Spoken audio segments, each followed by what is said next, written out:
Well, welcome back once again. Look at all that. The table is gone. Well, not gone, it's in there, but look at this. Look how much room is here. This is amazing. Now, obviously I got a lot of work to do. I've been going through all these buckets, all these cans, all this stuff, and I'm trying to put as much as I can into the bins over here. And we're making some progress. I found these little, whoa! Sorry about that. Found these little bins at the dollar store, and they will fit right in there like that. Perfect fit. So any of the small stuff that I have a bit of variety on, get those bins. Otherwise, it's going to be like that. All right? Awesome.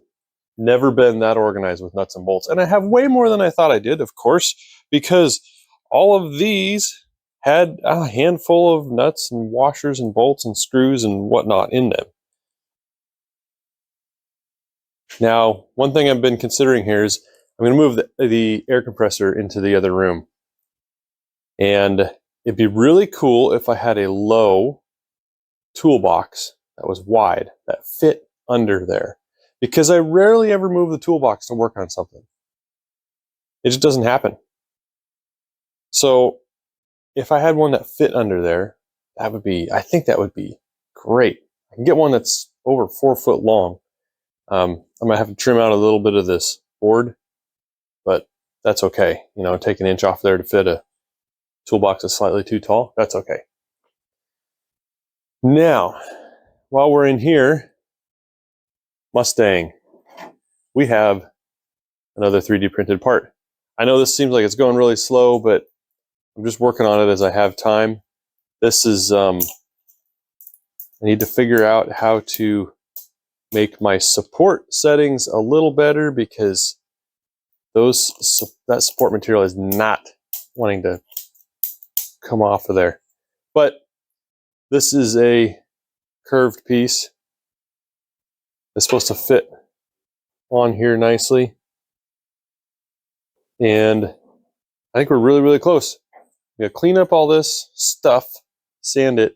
We're going to put some high build primer on there and sand it down to make it look nice. I don't know what the final material is going to be for these. I might pay someone to 3D print these bezels out of metal. Yeah, it might be a couple $100. But if I can get some good quality, I think they'd look really good. I can paint them or polish them or what, you know, whatever I want to do. So this is getting closer. We have some cut templates for material we're going to remove on the back of the car. Yeah, we're getting close. Let's see. Oh, the wood stove's gone. Finally.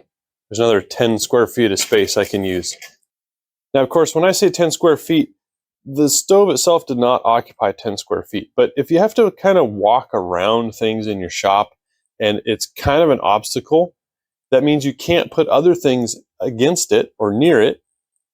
So you lose more space than the footprint of the actual object. In this case, it was a big patch here that was 10 or 20 square feet. And I just couldn't do anything with it because I had to get rid of the stove. If I buried the stove under a bunch of stuff, I was going to be really, really irritated with myself. So if you have something sitting in your shop and it's just taking up space, get rid of it, get it moved, or make it useful because it's eating up way more floor space than you think it is. All right, the grinding room. Look at this. The table's in, the drill press is in. We got bolt bins, which I think you saw last time, and the shelves. All my nice material I restacked in here.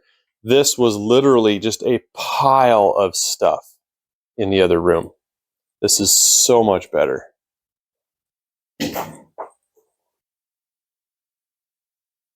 Now, of course, I got a lot of small pieces in sheet metal to organize. And I think that down here, I'm going to make some dividers at an angle and make bays for sheet metal to sit on this. So,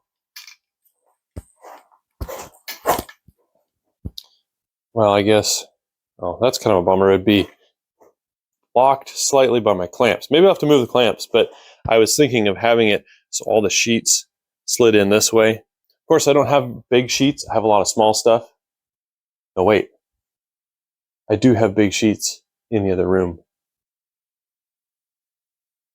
Small stuff, anyway, will be easy to store. Big stuff is going to be more of a pain.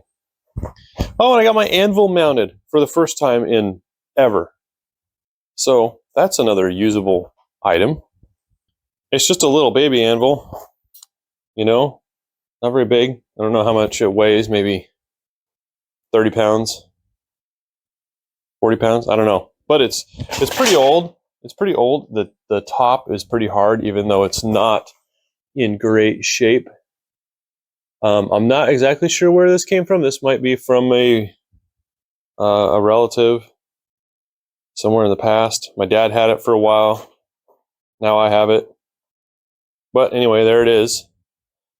As well as my dad just dropped off these two big chunks of metal. Those are probably 2 inches thick, 18 inches long or so. Now, did I tell you what I was going to do with that table saw top? I think I did. But that's going to be my flat reference surface for welding. So we're going to clean that up, and we will have some kind of mount to go on the table here. So I can put it on there when I need it, take it off, and set it down when I don't need it. So now the drill press, I can't really use yet unless it's on an extension cord. In fact, I can't use anything in here unless it's on an extension cord, but that's okay because I'm going to get all my tools where I want them, and then I will wire everything in over here.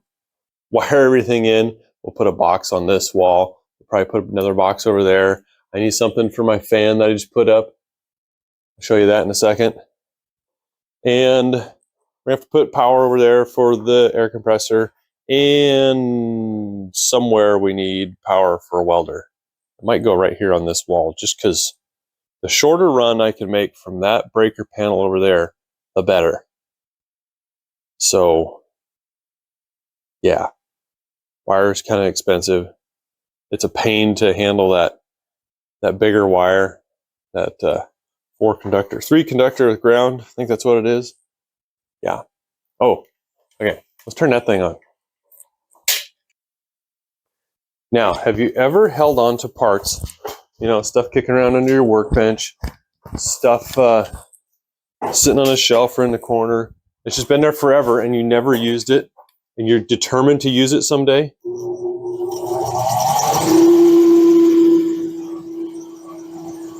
This is one of those cases. I've been determined to use these parts forever. And they work. You can hear that belt is a little squeaky because the belt's probably 40 years old. The fan is in good shape. That blue housing was part of a sander, or like a disc sander bandsaw combo. And the bandsaw had parts that I could not find replacements for, and it was missing too many pieces and it didn't work, and I didn't even have a saw blade for it. So using up that old stuff feels really good. The fan is slightly out of balance, but that's fine. It's occasional use when this room gets real smoky, when welding. So I'm not too worried about it. I might just throw a new belt on it, so I don't have to worry about that, because it is, like I said, it's an old belt. It sounds a little funny, and it looks a little fuzzy around the edges, if you know what I mean. All right, well, thank you for stopping by. I hope you don't mind these update style videos for now. I just haven't been focused on a single project long enough to film it beginning to end, or a segment of a project. So hopefully that's soon. Hopefully these taillights are coming up soon. I need to adjust my print settings, like I said, and I kind of screwed up when I printed this one, sitting way too high off of the print bed. Bolt bins, I want to get all this stuff cleared out. Just keep picking away at it. Don't go and doing little steps at a time. as Mike call it, little bites, right? And we'll get there. And maybe we'll have some time for some bigger bites. We need to, like I said, cut the back of the car to fit the taillight pieces in properly. The housing, the bezel, the lenses, all that stuff. So that's going to be kind of big because I don't want to screw that up because then I won't have taillights at all, because we are going to be removing all of this factory stuff here. These factory holes, these are for the housing. These little ones are for the bezels, right? There's a rolled lip here. This is one piece of metal. This is a separate piece of metal on the side and welded together. So we're going to remove a pretty good chunk of material. We're going to cut that inside profile out of there. And we're doing it all to make these fit properly in the correct spot, so it doesn't look like garbage. I want these to look like just a different style that Ford offered in the 60s. That's what I want. And they'll be LED. So I don't want to screw it up. I don't want to, redneck it. I've rednecked a few things on this project, and I just don't, this is not one of the pieces I want to redneck. Drivetrain, frame, lighting, those, I don't want to redneck those things. I'll redneck the paint. This is not going to be a show car. Yeah. Let's do it right. Some things got to be done right. This is one of them. Anyway, thanks for stopping by. We'll see you next time. There's a bonus. Here we go. These slide much better than the plastic pieces I had. No big surprise. These are like, $1.50 a piece, whereas pulleys were going to be several dollars a piece. And we're way overkill for this, although it'd be really nice if they were pulleys. But now this whole cord slides super easy.